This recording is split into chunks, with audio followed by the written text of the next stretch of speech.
Hello, my name is Abby, and this is my language variation presentation. I'll be speaking about Spanish within the United States today, and this presentation is for the FLT841 Sociolinguistics and Spoken Language course.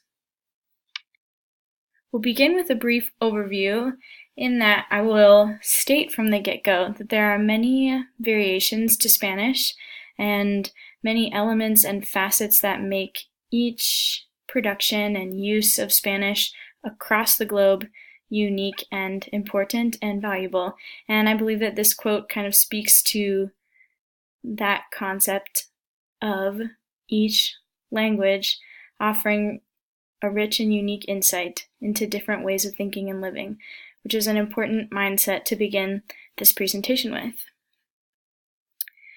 I'll start by sharing some statistics with you about Spanish within the United States. These statistics come from the United States Census. You can see that there is a large population of Spanish speakers, not only within the United States, but around the world and on the globe.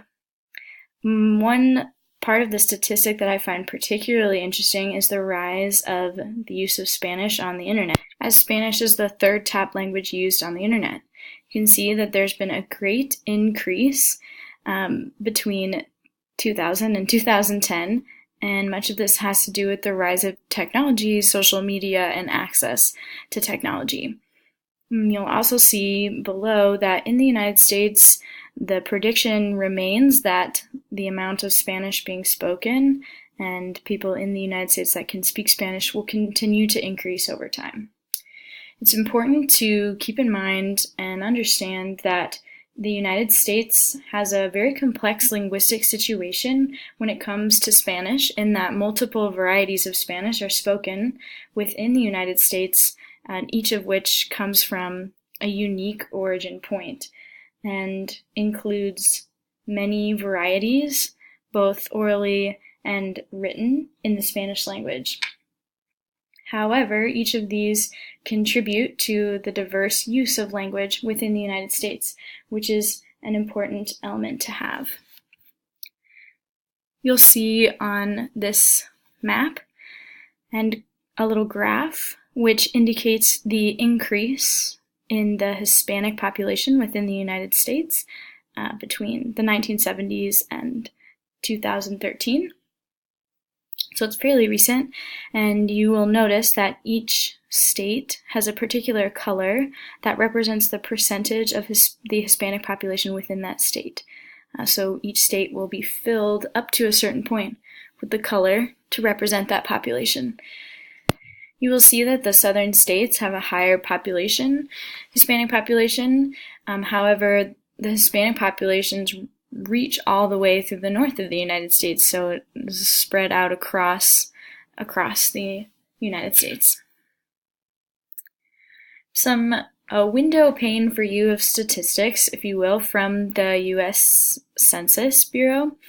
These are 4 bits of information that speak to the population, Hispanic population, prediction for growth in the future of the Hispanic population, and some information about the amount of households, homes, and residents, and the increase over time with those. And I will let you read those statistics on your own.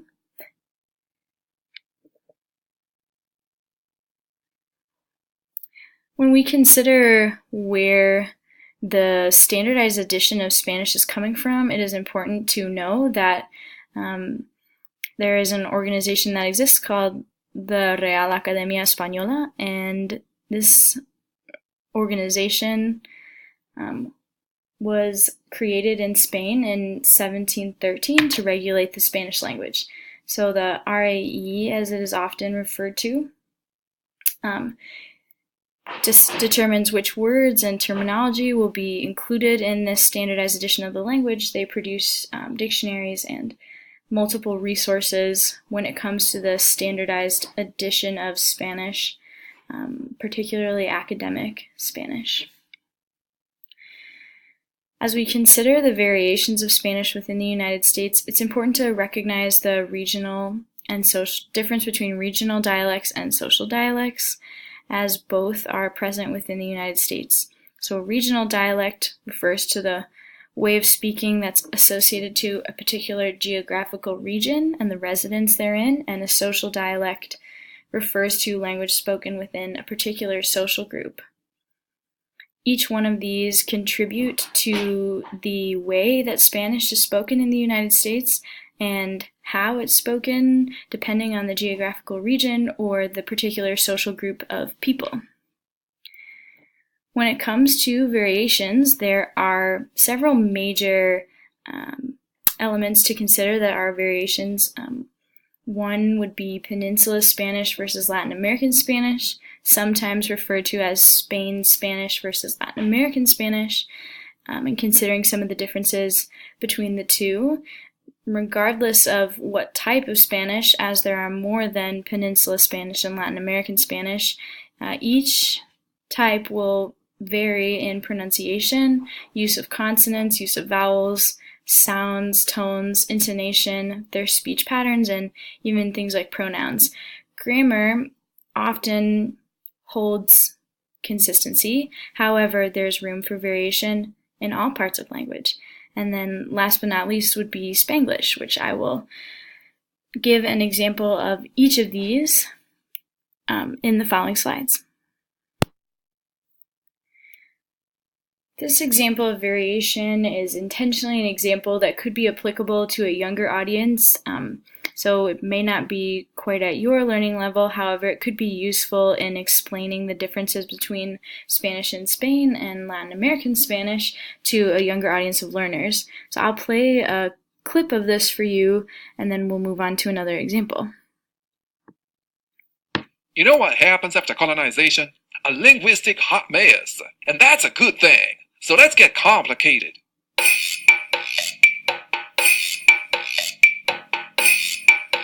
You might think Spanish sounds the same and is spoken the same way everywhere, but hear this. Cecilia y César están en Barcelona cenando ceviche con cerveza.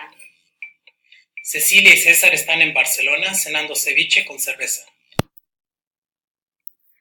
As you can see in the video, the puppets have their own variation of English. However, a main difference between Spain Spanish and Latin American Spanish is the pronunciation of the C's and the Z's, also the way that they pronounce vowels and consonants at the ends of words. Oftentimes in Spain Spanish, consonants will be left off, and in Latin American Spanish, they will not. So that's one element of variation. I always tell my students to channel their inner cheesy. So channel your inner cheesy with the puppet video if you choose to use it with your students. Another video that demonstrated variation was one about Latin American accents. And as you watch this video, it demonstrates different accents and dialects based on geographical location and where people are located within a region, and also within different social groups. So I'll go ahead and play a little bit of this for you.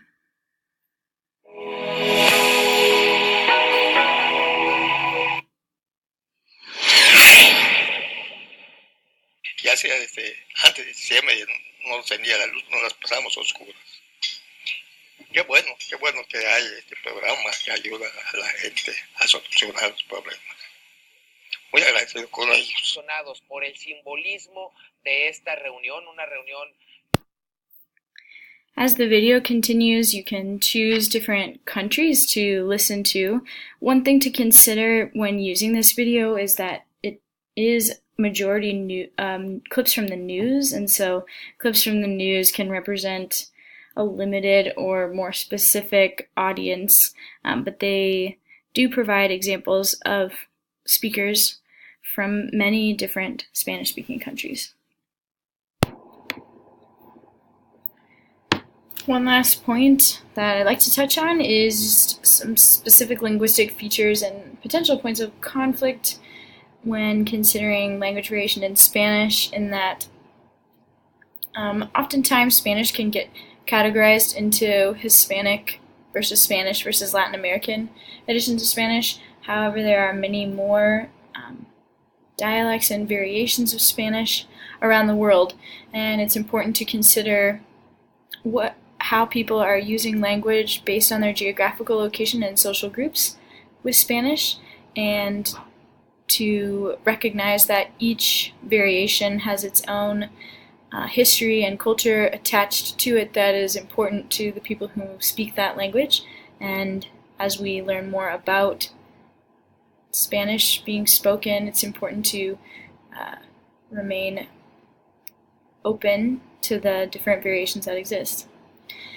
Thank you very much for taking the time to listen to my presentation. I appreciate in advance your comments and feedback below. And here are my references.